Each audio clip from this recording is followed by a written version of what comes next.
Bienvenidos, extraños y extrañas. Entrad libremente por vuestra propia voluntad y dejad parte de la felicidad que traéis. Mi nombre es Estela Nayat y hoy vamos a hablar del caso de María Concepción Ladino. María decía ser una poderosa bruja y conseguía subyugar a familias enteras ante sus poderes. Pero tras esa fachada de esoterismo se ocultaba una ladrona y una asesina en serie. ¿Intrigados? Acompañadme en esta misteriosa historia. Pero antes no olvidéis suscribiros a mi canal para ver más vídeos como este. Dadle a la campanita de notificaciones para que os avise cuando subo un nuevo vídeo. Y seguidme en mis redes sociales. Bajad las luces, subid el volumen. Y ahora sí, ¡comenzamos! El caso de la bruja asesina María Concepción Ladino. Antes de comenzar, quisiera recordaros que por fin hemos lanzado nuestra propia colección de merchandising del canal, así que echadle un vistazo, os van a aparecer por ahí abajo algunos de los productos, están todos en estelanayat.com y os dejo el link en la descripción. Pero regresemos con la historia. Las brujas han sido figuras fascinantes y temidas a lo largo de la historia. Desde tiempos inmemoriales, las culturas de todo el mundo han creado mitos y leyendas alrededor de estas mujeres, asociadas con lo sobrenatural, lo desconocido y lo peligroso. A partir del siglo XV, la caza de brujas se intensificó en Europa. Los tribunales inquisitoriales y seculares comenzaron a juzgar a mujeres y hombres acusados de brujería. Se les señalaba por cualquier tipo de comportamiento que se desviara de lo normal. Si una mujer vivía sola, si era demasiado independiente, si era demasiado vieja, si conocía sobre hierbas o simplemente si era diferente, corría el riesgo de ser acusada de bruja. El Malleus Maleficarum, un infame tratado escrito por dos monjes dominicanos en 1487, fue uno de los textos que alimentó esta persecución. El libro, que describía cómo identificar, capturar y castigar a las brujas, se convirtió en una especie de guía para los cazadores de brujas y fue responsable de miles de ejecuciones. La representación visual en la cultura popular de la bruja también contribuyó a su carácter temible.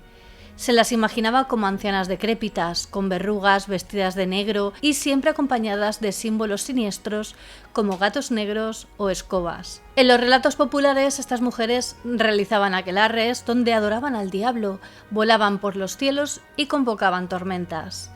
Hoy en día, miles de personas alrededor del mundo siguen afirmando que utilizan la magia y las fuerzas naturales para sanar, predecir el futuro o curar males. Estas creencias han hecho que los estafadores vean una fuente de dinero fácil a costa de hacer el mal a otros. Con la llegada del siglo XX, como también se hizo en el pasado, cientos de personas comenzaron a utilizar las llamadas artes mágicas para generar dinero a costa de los incautos. En la actualidad, en países de Latinoamérica se sigue utilizando el término bruja para referirse a mujeres con conocimientos ocultos que, a través de los mismos, logran curar maleficios, realizar sus propios trabajos de brujería e invocar fuerzas desconocidas. La veracidad o falsedad de estos poderes, así como su efectividad, queda a la opinión de cada quien. Sin embargo, si bien la imagen de la bruja malvada puede haber sido creada basándose en el miedo a lo desconocido, en realidad han existido muchos casos en los que los hechos hablan por sí solos. Historias donde, valiéndose de un supuesto saber oculto, se ha desatado el más profundo horror. Casos como el de María Concepción Ladino, quien es la prueba viviente de que más allá de mitos, creencias o imágenes literarias, quizá como reza el famoso dicho, no hay que creer en las brujas, pero a verlas, haylas. Pero empecemos por el principio. En 1999, en Bogotá, la capital de Colombia, la Fiscalía General de la Nación capturó a una bruja. Esta anécdota, que parece el inicio de una bizarra historia de terror, fue de hecho la conclusión de un arduo trabajo de las autoridades colombianas por dar con una de las criminales en serie más extrañas, escurridizas y aterradoras de finales del siglo XX. Como si del pasado hubiera surgido una sombra larga y siniestra,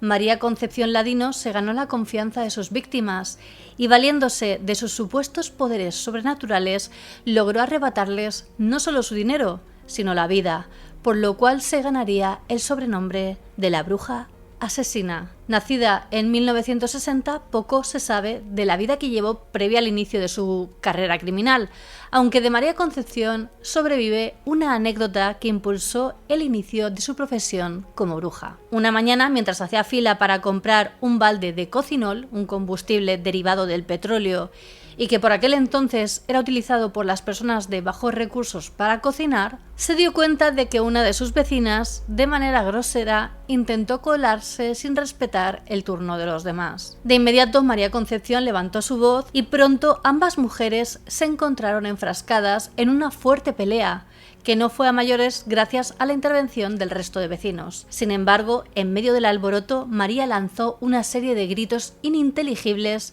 contra su vecina. Algunos dirían después que aquella retahíla sin sentido tenía todas las señas de ser un encantamiento. Las cosas no habrían ido a más de no ser porque días después la vecina de María Concepción tuvo que ser llevada a urgencias al hospital de Engativá debido a que sufría un fuerte e inexplicable dolor óseo. En un país donde lo imposible tan solo es una cifra más de la realidad, la tragedia de la mujer se convirtió en una historia que todos en el barrio compartieron y que les sirvió para corroborar una verdad que hasta entonces había pasado desapercibida. María Concepción era una bruja y una de las buenas. Más allá de molestarle, María Concepción vio en su recién obtenido título una manera sencilla y efectiva de ganarse dinero. Al poco tiempo su casa se encontraba repleta de vecinos que buscaban la cura para algún mal o que querían sus servicios con el afán de encontrar la buena suerte a través de algún amuleto bendecido o por las fuerzas más allá de su comprensión. La imagen que presentaba María Concepción también ayudó para elevar el misterio a su alrededor. Vivía en una enorme casona con portales negros,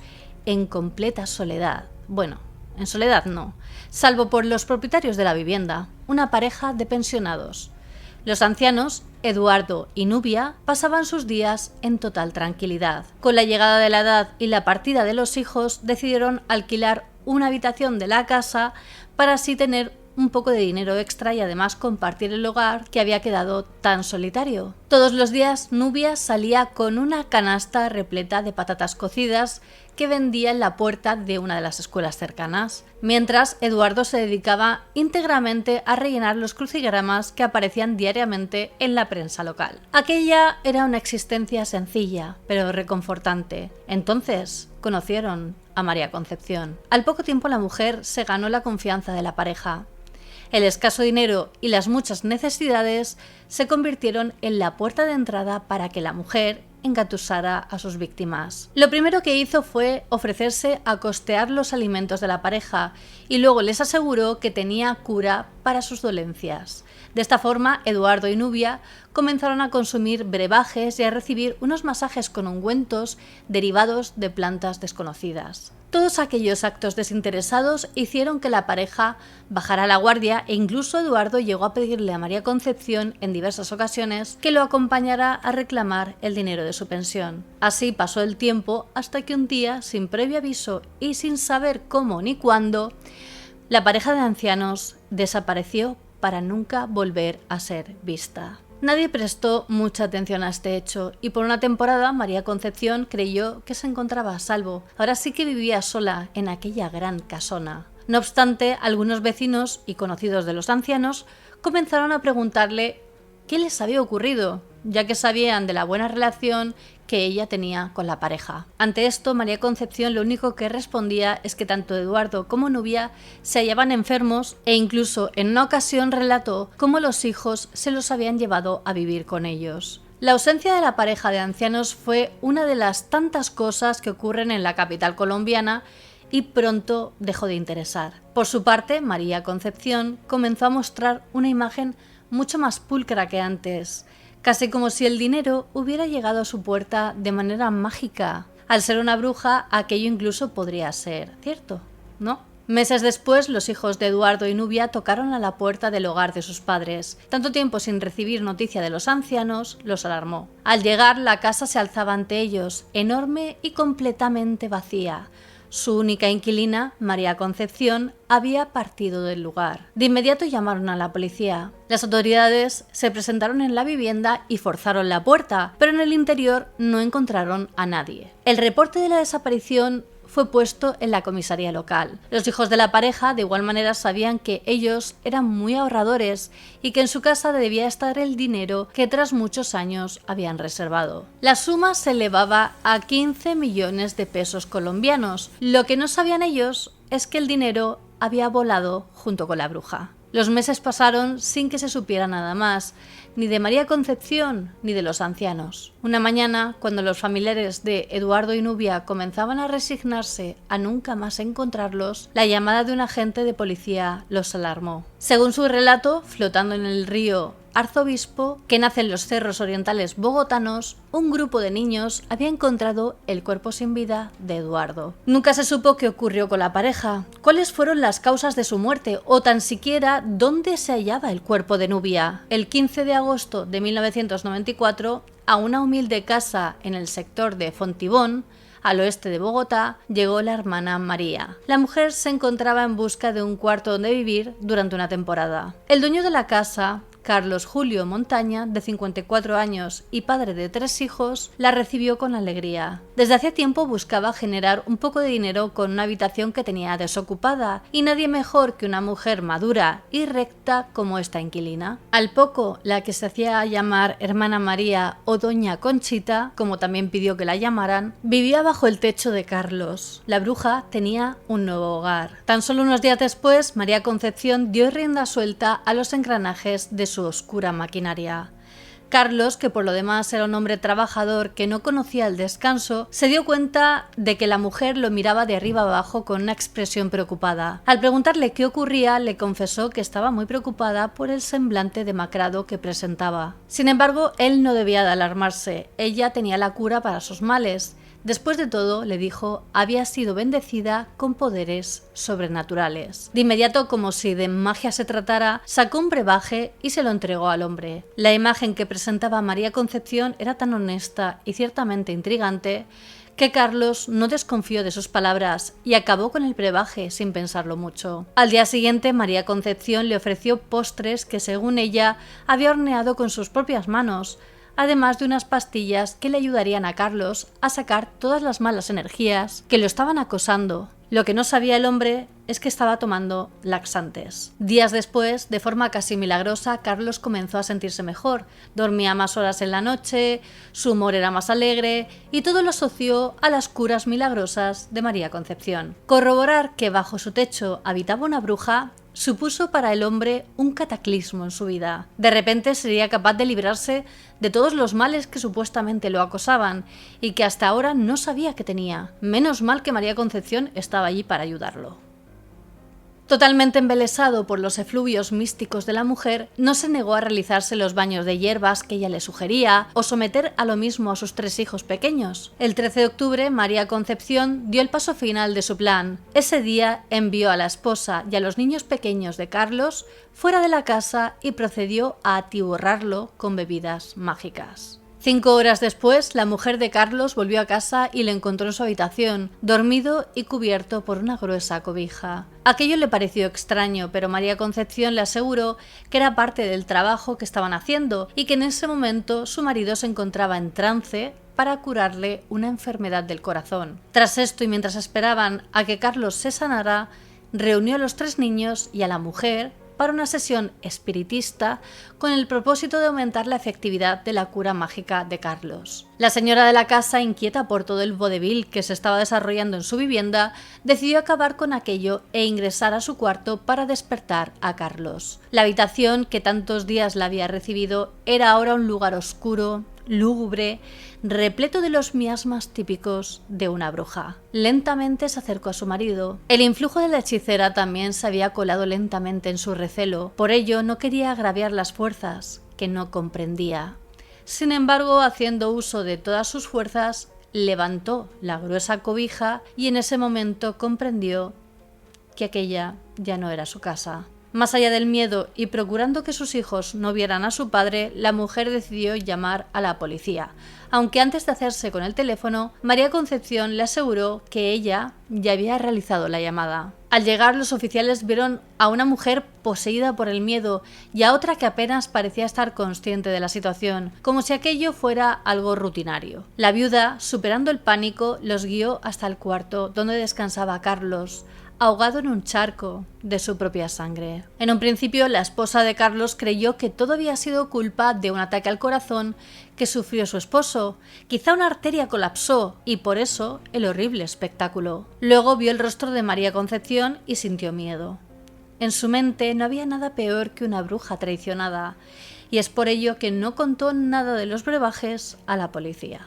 Este hecho acabó con la relación de María Concepción con la familia, por lo cual decidió mudarse. Cuando ya creía que nada peor podía tocar su puerta, la esposa del difunto Carlos recibió una carta desde el más allá. En ella se instruía a la mujer a depositar su confianza en la buena de María Concepción. Aquello significaba que la bruja debía de quedarse con las pertenencias del difunto, entre ellas, por supuesto, la casa familiar. Sin saber qué hacer y llevada por el miedo de desafiar las fuerzas del más allá, la viuda por poco cede a los designios de su supuesto esposo, pero el sentido común reinó sobre ella y decidió confrontar a la bruja. Mirándola a los ojos, la amenazó con que si no dejaba en paz a su familia, la delataría a las autoridades. Acorralada, con las manos vacías y sin más opción, la bruja salió en busca de una nueva víctima. Tras mucho trabajo, Nevardo Adalberto Guevara Torres logró hacerse con un par de vehículos de alquiler, un taxi y una camioneta. En una ocasión, su hermano, que también vivía en el barrio de La Serafina, le habló sobre un cliente que necesitaba transportar un cargamento de pollos y de sal. El viaje se hizo sin ningún inconveniente, pero pasados unos días, Nevardo comenzó a notar que algo no iba bien. Los vehículos que hace poco le brindaban una cuantiosa renta ahora parecían haberse estancado. La culpa, según el hombre, era de la sal. Para nadie es un secreto que derramar sal puede significar una temporada de mala suerte y el transporte de la misma vierte, acaso sin querer, mucha sal. Por suerte, Nevardo conocía a alguien que le podía sacar de dudas y de inmediato se comunicó con la buena de doña Conchita para que examinara sus vehículos. Doña Conchita, María la bruja, la mujer con solo una mirada confirmó todas las inquietudes de Nevardo. El vehículo de transporte, así como el taxi y los coches de alquiler, se encontraban contaminados por espíritus malignos. Aunque, le dijo María Concepción, no debía de temer, por la módica suma de 500.000 pesos, ella lo libraría de todos los males. En aquellos tiempos esa era una gran cantidad de dinero, pero Nevardo comprendió que era insignificante comparado con todo el bien que traería a su vida. Tras el pago, María Concepción comenzó la limpia. Al igual que Carlos, lo primero que le dio fue un brebaje verde de sabor desagradable. Luego le ordenó que se bañara con diferentes hierbas. Pese a que el conjuro había iniciado, Nevardo quería deshacerse del problema de raíz. Para él, aquellos vehículos ya estaban marcados y en caso de que el trabajo de la bruja no funcionara, quería que el problema fuera para otros, así que decidió ponerlos todos a la venta. María Concepción, al enterarse, intervino de inmediato. Ella no permitiría que otro sufriera por males ajenos, por eso convenció a Nevardo de que vendiera sus coches al hijo de ella. Claro está, por una suma inferior a su precio real. Después de todo, estaban contaminados. De esa manera, la mujer preparó el pago en una serie de cheques posfechados por el valor de 11 millones de pesos. El plan de la bruja era sencillo, pero retorcido. El talonario con el cual realizó los pagos no contaba con ninguna clase de fondos, aunque antes de que Nevardo se diera cuenta de ello, lo convenció de someterse a un ritual de purificación en el río Caquezá, que toma el nombre de un municipio ubicado a 39 kilómetros de la capital colombiana. Sin temor a que nada malo le pudiera ocurrir, Nevardo decidió seguir los consejos de María Concepción y someterse al ritual. En este tipo de casos la verosimilitud es muy importante y la bruja lo sabía, por eso le pidió al hombre que llevara una muda de ropa. Él eligió un pantalón beige, una camiseta azul, un par de chanclas y un bañador. Después de todo, entraría al agua. Al partir, la esposa de Nevardo lo despidió cálidamente. El último tiempo no había sido bueno para él y deshacerse de sus vehículos supuso un fuerte golpe. Con la clara ilusión de que María Concepción lo ayudaría, el hombre partió rumbo a río Caquezá. Nunca nadie lo volvió a ver. María Concepción tampoco fue vista de nuevo por el hogar de Nevardo, sin embargo su presencia sí se hizo notar de la misma manera que antes con la esposa de Carlos. Las cartas que llegaron, supuestamente enviadas por los muertos, pedían que siguieran confiando en la bruja. La esposa de Nevardo no cayó en la estafa y de inmediato se comunicó con las autoridades. María Concepción fue arrestada, pero al no encontrar pruebas contundentes que la responsabilizaran de la desaparición de Nevardo, fue puesta en libertad. Consciente de que se había salvado por poco, María Concepción decidió probar suerte en otra ciudad. A 300 kilómetros de Bogotá se encuentra Bucaramanga. Allí, la hermana María, como se solía presentar la bruja, conoció a su siguiente víctima.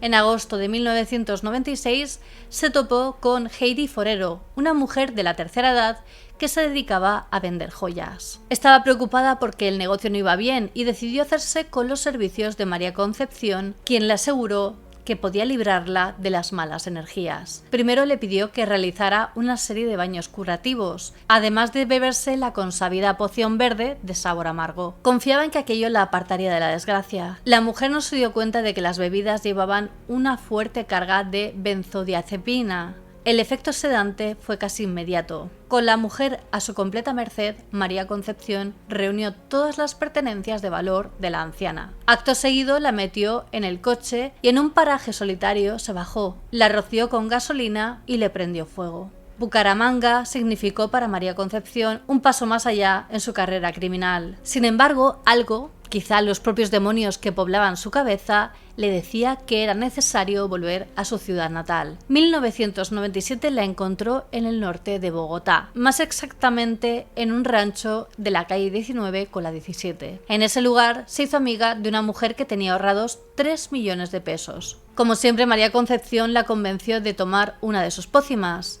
La víctima obedeció sin rechistar. Después de todo, una ayuda extra del más allá no afectaba a nadie. Según las autoridades que realizaron la investigación posterior, la mezcla de escopolamina que llevaba el brebaje podía haber acabado con la vida de la mujer, pero debido a su consistencia física solo le generó un profundo desmayo. Al despertar, la mujer se vio sola, sin dinero y con un fuerte dolor de cabeza. Su primer impulso fue denunciar a la policía, pero María Concepción se acercó hasta ella por última vez para amenazarla, y solo una mirada de la bruja fue necesaria para no volver a hablar del tema. Más tarde, después de que María Concepción fuera acusada de múltiples asesinatos, se supo que en Ciudad Jardín, al norte de Bogotá, durante este periodo de tiempo había defraudado a otras 20 personas. Este hecho fue descubierto a través de llamadas telefónicas hechas a reporteros del periódico El Tiempo, quienes manifestaron que las víctimas nunca denunciaron los crímenes por temor a que detrás de ella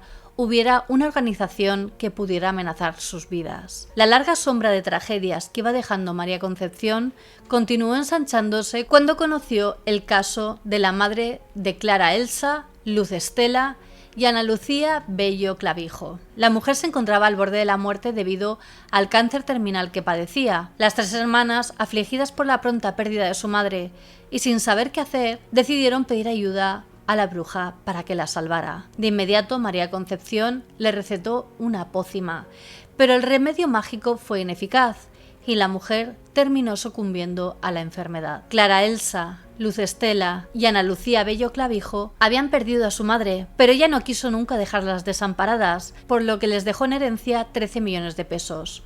Dolidas por perder a quien más querían, María Concepción comenzó a mover sus fichas. En El Señor de los Anillos, el rey Theoden, gobernante de Rohan, se vio subyugado por la influencia de Grima, lengua de serpiente, siendo este un espía de Saruman. Las palabras venenosas del consejero lograron subyugar al rey, al punto de no fijarse en la decadencia de su reino, la pérdida de su heredero o cómo lentamente se convertía en una marioneta sin albedrío. Del mismo modo, la lengua viperina de María Concepción se introdujo en la mente de las tres hermanas, convenciéndolas de que el dinero heredado por su madre debía utilizarse en un procedimiento mágico que, en menos de 4 meses, según la bruja, duplicaría la suma. El conjunto también tenía su parte de teatro y María Concepción sabía muy bien representar su papel. Ante las hermanas llevó un cofre donde metieron el dinero. Luego invocó los poderes del mundo espiritual valiéndose de oraciones mágicas. Tras ello, el cofre fue ubicado bajo la cama de las mujeres con la advertencia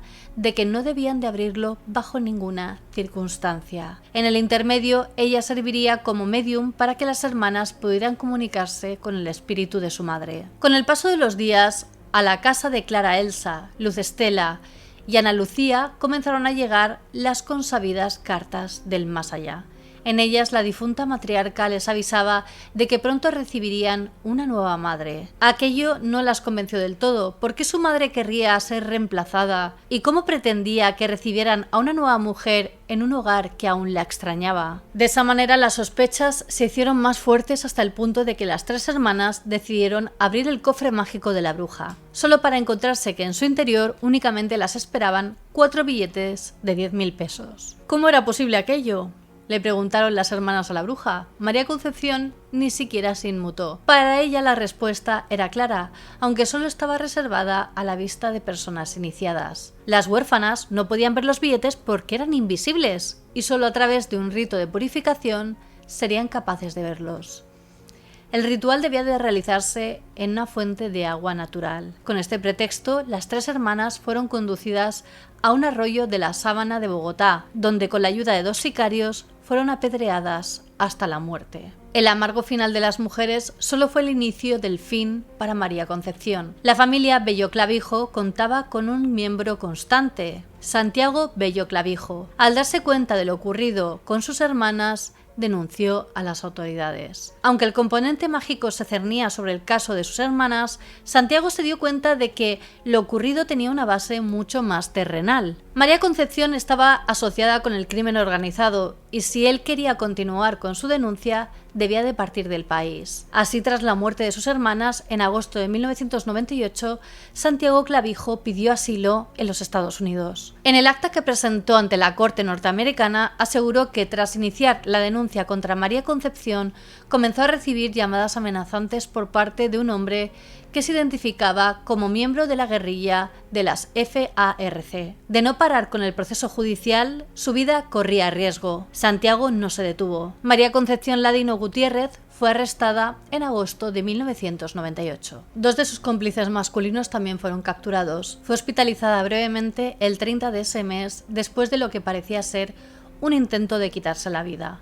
Tras esto fue llevada ante el tribunal el 6 de septiembre y se le asignó un defensor público. El proceso se prolongó y resultó en un juicio por múltiples cargos que terminó el 11 de septiembre del 2002, cuando el Juzgado 52 Penal del Circuito de Bogotá la condenó a 40 años de prisión y la multó con 30 millones de pesos. En 2009, María Concepción, la bruja, la estafadora asesina, fue liberada de prisión y puesta bajo arresto domiciliario. Las autoridades argumentaron que la decisión fue tomada como parte de un programa de licencias por consideraciones médicas. El caso de la primera mujer asesina en serie de la historia colombiana generó controversia al mostrar el trato que criminales violentos pueden llegar a recibir. La historia de María Concepción nos dice que quizá las brujas no existen, o tal vez sí, pero lo que sí que es seguro es que siempre habrá personas malignas dispuestas a aprovecharse de las creencias de otros, del dolor de otros, de su ingenuidad. Al final de cuentas, no hay que creer en las brujas, pero a verlas, haylas.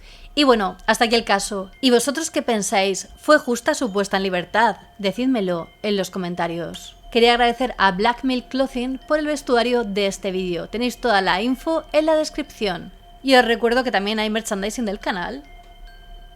Así que pasaros por la página de la descripción para poder ver todos los diseños. Espero que os gusten mucho. Abajo podréis ver algunos de ellos, pero si entráis en la página hay muchos más. Y os recuerdo que ya tenéis disponible a la venta mi libro Monstruos Criminales, donde aparecen los casos criminales más bestias de la historia.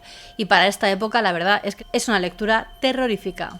Os he dejado también los links de mi equipo de grabación por si os interesa conocer mi set de rodaje. Quería agradecer a mis mecenas de Patreon por el apoyo que me brindan. Sin vosotros no sería posible. Si vosotros también queréis apoyarme, os dejo el link a Patreon en la descripción, donde también podréis ver los beneficios de cada nivel. Y quería hacer una mención especial a los miembros de la Orden del Dragón, Alejandro Rebón Portillo, Douglas Prieto y José Antonio Esteve. Muchísimas gracias por vuestro apoyo y por ayudarme a seguir creando estos vídeos. Y ya sabéis que aprecio a todos mis extraños y extrañas, ya seáis nuevos o antiguos extraños del canal.